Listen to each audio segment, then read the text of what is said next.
Hello and welcome back to another episode of Skids and Donuts, where today I'm going to be tearing apart this Volvo B200E red block engine just to see what the condition is like after 235,000 miles. Let's dig in.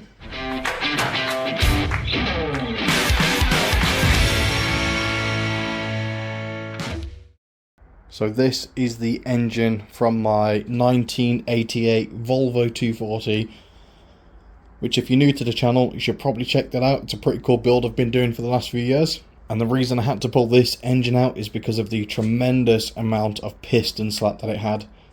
And if you don't know what that is, it's where the cylinder wall has worn and the piston has worn so much that instead of going up and down, it's going up and down, left and right, forwards and backwards, the directions it shouldn't go in an engine. So we're going to tear this thing down, see what the condition's like, and see if it's worth rebuilding in the future.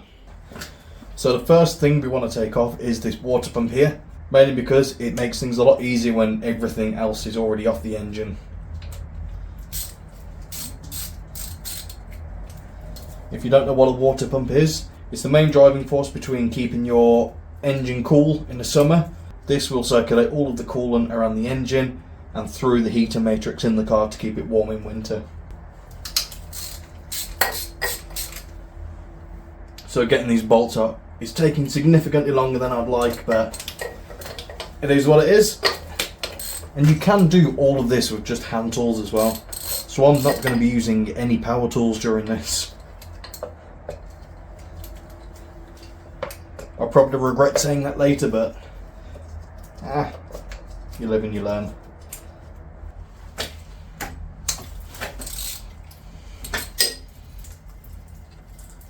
There's the coolant going everywhere. Say coolant, it's basically water. Which I did drain all of this, but you know.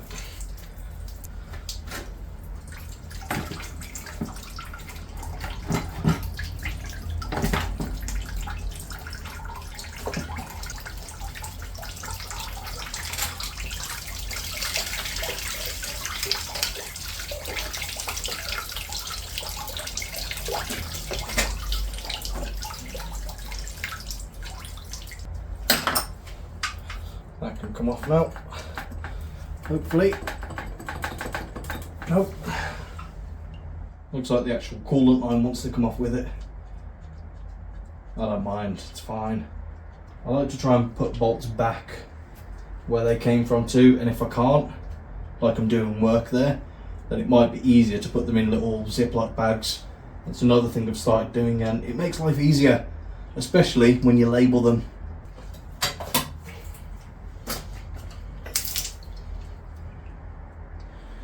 Supposed to go in the bucket, but it didn't. There we go, there's the water pump. So the belt will spin on this, that will spin the water pump inside, which will then chuck water at high pressure around your engine. And this one isn't actually in bad condition, it's a bit rusty. You don't want to reuse these ideally. You definitely can, you can even buy rebuild kits for some of them. But it's preventative maintenance, you may as well as replace it if you're doing something like this anyway. So you don't have to replace it in the near future. The next thing I want to take off is this, which is the tensioner for the timing belt. You only need to slacken it slightly and then you can get a crowbar there, pull it back. But if you look, if I pull the belt, you'll see this tensioner here, it's just a bearing, that will then go back.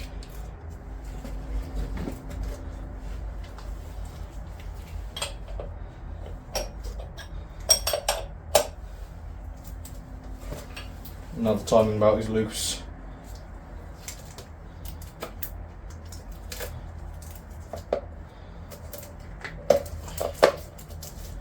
That's off.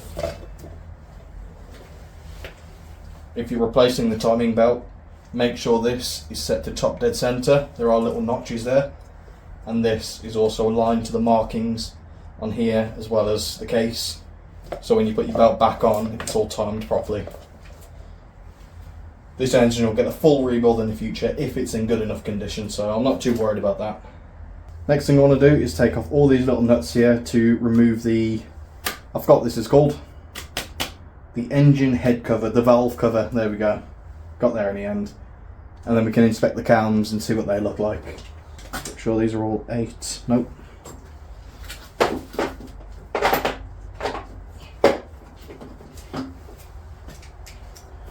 These are all 10 mils.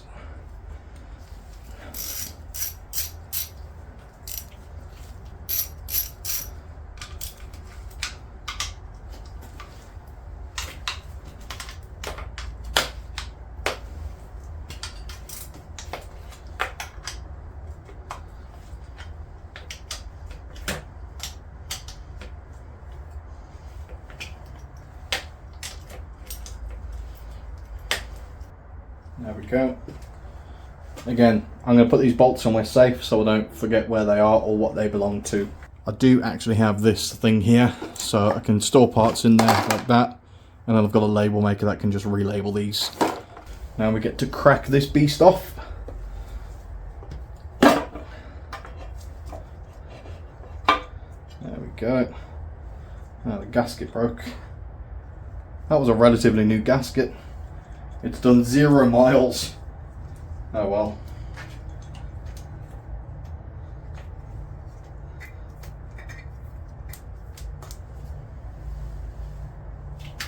I feel like this is a bit too clean. It's too dry. I expect it to be some oil on it, but there's not. But there's quite a lack of oil in the actual head too. I've put the flash on to inspect the camshaft. It is only a single overhead cam engine, but it produces more than enough power for an old Volvo. They don't look too bad. You can't see all of them. You can turn this over. I'm not going to yet because I don't know where the pistons are at the minute. Overall, there's not a lot of wear there. It's not too bad at all. I'm quite happy with that. But the next thing we want to do is take out the head bolts, and these do come out in a particular order. On the Volvo engine, it's normally you can do outside going in, and when you're bolting the head back on, it's inside going out, you know, sort of crisscross pattern. So 1, 2, 3, 4, 5, 6, 7, 8, 9, 10 sort of order.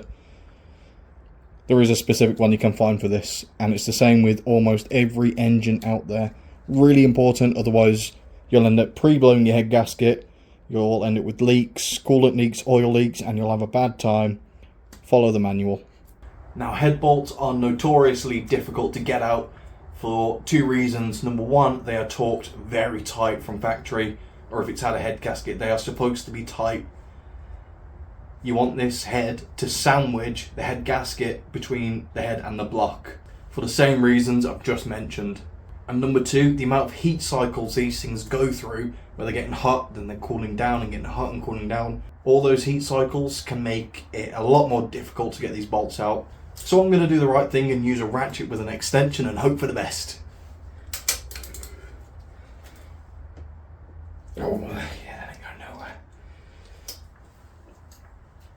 Oh. We need more torque.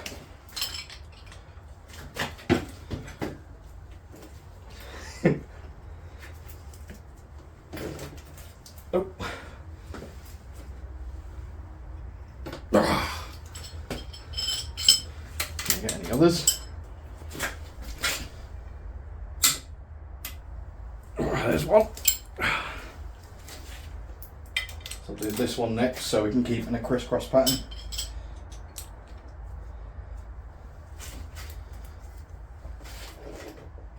Without moving this. Come on.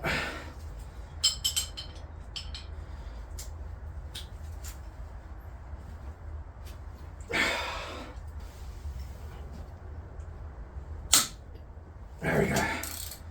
Woo. Now this one. And yes, they are this tough to get out.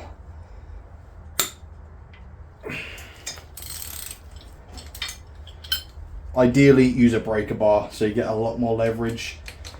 Surprisingly, I don't have one. always been one of those niceties where it's nice to have, but they are pretty much essential for working on a car. I've always made do, but I strongly recommend getting one.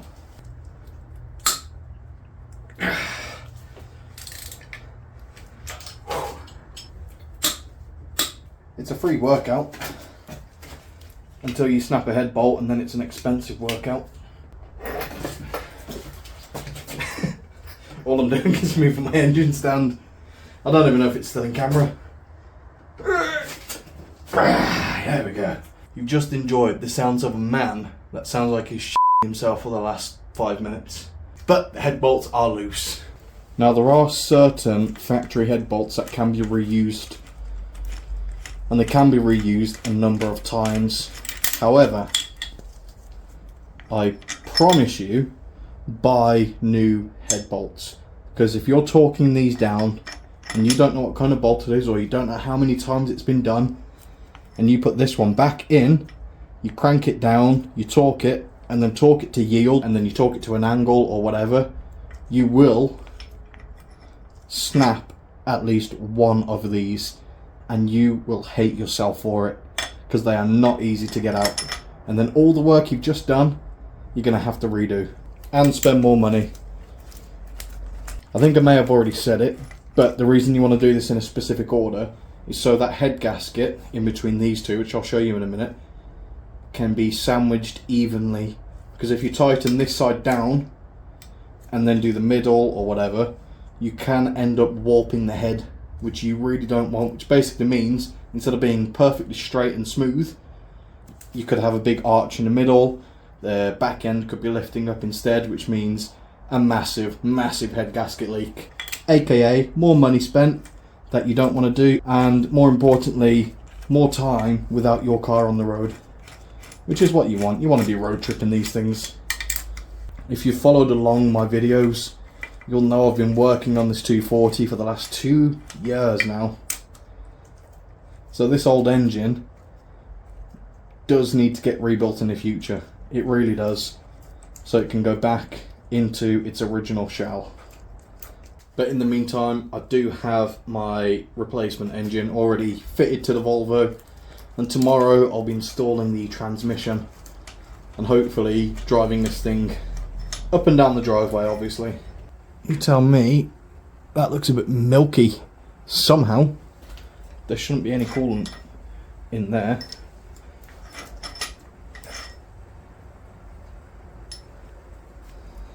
There's some, I don't really know what that is. Kind of looks where like the bolts stripped itself. That is manky as anything.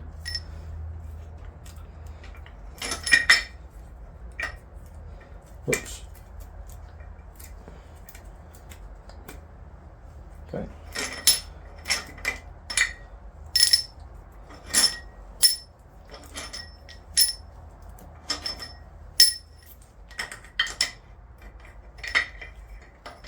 There we go. That's all of those head bolts out.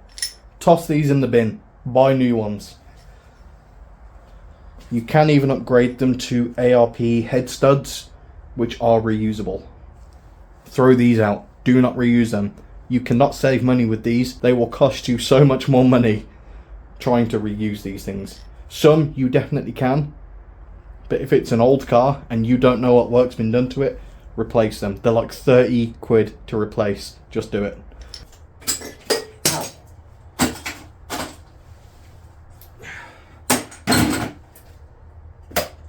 Okay, that's all off. Let's pull this off and then we can inspect it afterwards. So I think my head gasket is stuck to the bottom of the head, ironically. And they're pretty well carboned up. That's not too bad. It does look fairly even. It was running quite rich. Probably all the testing with the carburetor. So I'm going to rotate the engine over so we can get the pistons to the top and see what's going on.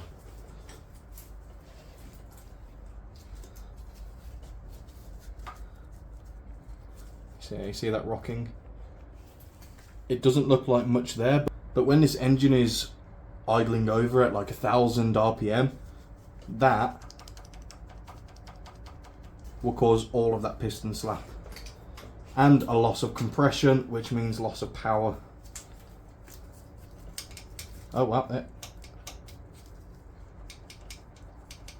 You hear that? So maybe cylinder 4 isn't too great either.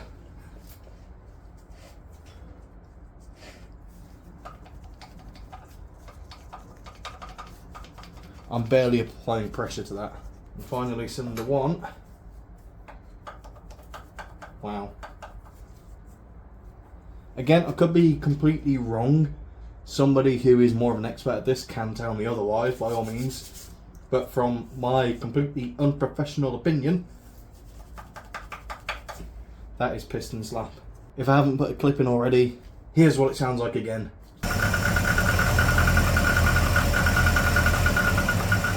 So yeah, that is not looking fantastic.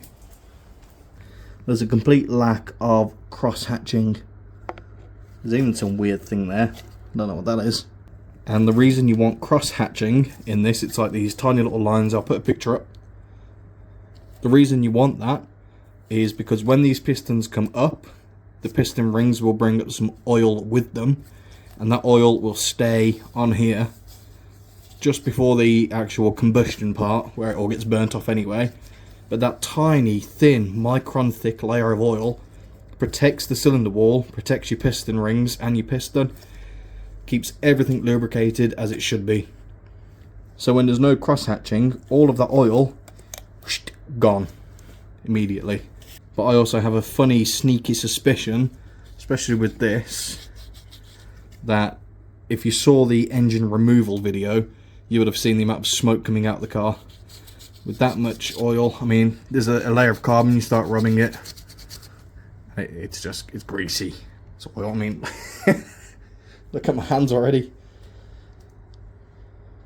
So this would need to be bored out, bigger pistons, happy days, you'll have a 2.1 litre or something like that. So you may have already noticed I'm not doing a full, complete teardown. Mainly because I don't have the space to store all of those parts yet, and I don't want to lose pieces, lose bolts for specific things. So right now that's the most we're going to get, but that is the core part of the engine that you want to see. And it's the same for the valve train as well. I'm not going to take the camshaft off, but we are going to flip it over and get oil and coolant everywhere. And there is your cylinder head. And there is my head gasket, which has been finally squashed into a piece of paper.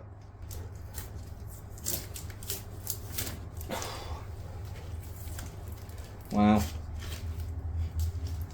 These are made out of rubber, steel, you name it, it's in it to keep your engine online. So as you can see, in each of these there is a significant buildup of carbon. I'm guessing that is down to me adding the carburetor, and I haven't fine-tuned it yet. And I've also not driven this car, it's idled all the time I've had it because it can't go on the road just yet, it's not finished. So anytime running this, it has just been idling. When you start driving your car and revving the absolute tits off it, that's when you'll start burning all of this carbon off. But overall, the head is in pretty decent shape. There are areas here that you can see where the coolant lines have started rusting out. There's some damage there. That's going pretty close. So a lot of people would say, you know, it's worth scrapping it, but you can't buy these things. What you can have done is when you get these machines perfectly flat again, you can ask to get things like these welded back up with aluminium. It's an aluminium head, so they'll weld some new aluminium there and basically remanufacture the coolant jackets on your head. And that's a really cool way of saving these old heads that you can't buy anymore. But overall, for 235,000 miles, this does not look too bad. You know, the piston slap, this thing still ran and it still delivered after all of those miles. And I've got no idea the service history on the car, but clearly it was looked after pretty well. The main reason for things like piston slap happening is largely due to driving it too hard when the engine's cold. I hope you did enjoy having the insight into this engine, the life it's had, and the condition it's still magnificently in. It's really not that bad. I'm pretty impressed with it. If you are interested in more things like this, I am going to be installing the transmission next into the Volvo and hopefully getting that thing driving up and down the driveway. After that, we're going to do the things like the rear suspension, the rear brakes, and get this thing on the road. We are so close now. Anyway, I will see you on the next video. Take care.